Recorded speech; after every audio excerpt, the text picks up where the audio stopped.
Hello friends, नमस्कार। मो channel को आपनको स्वागत। आसंतु आलू रे एक टेस्टी स्नैक्स बनैबा। एथिपाई आवश्यक सामग्री 7 ରୁ 8टी सिझा आलू, किछि कॉर्नफ्लोर, अल्प ब्रेड क्रम, चीज, स्वाद अनुसार लूण, गोलमरीच गुंड, जीरा पाउडर, धनिया पाउडर और चाट मसला एवं अल्प किछि मैदा। आसंतु देखिबा प्रस्तुति प्रणाली। आलू को भल भाव चकटी नेला परे मुझे किछि लूण, किछि मैदा, अल्प किछि चिली फ्लेक्स एवं गोलमरीच गुंड किछि ऐड करदेवी। एबे एथिरे चाट मसला, धनिया पाउडर, जीरा पाउडर ऐड करदबा।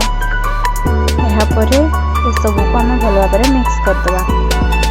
कॉर्नफ्लोर रे किछि पानी मिसाई मुझे रखी देइथिली।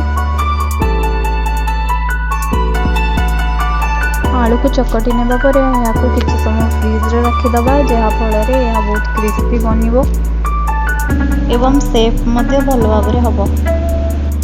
जस्ट 10 ରୁ 15 मिनिट रखिबे, अधिक समय रखिबे नाही। देखंतु मु एठारे केमती बनौछि।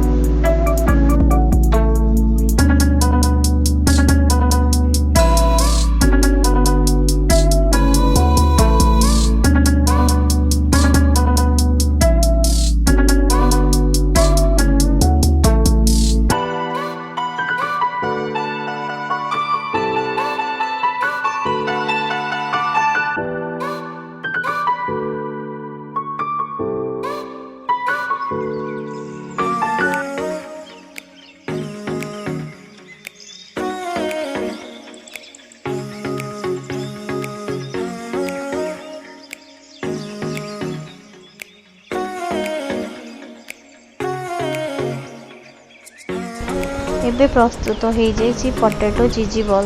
देखो केते सुंदर भाव में हो जाइए। जदि आपको मो वीडियोटी भल लगी please like share subscribe my channel. Thank you for watching.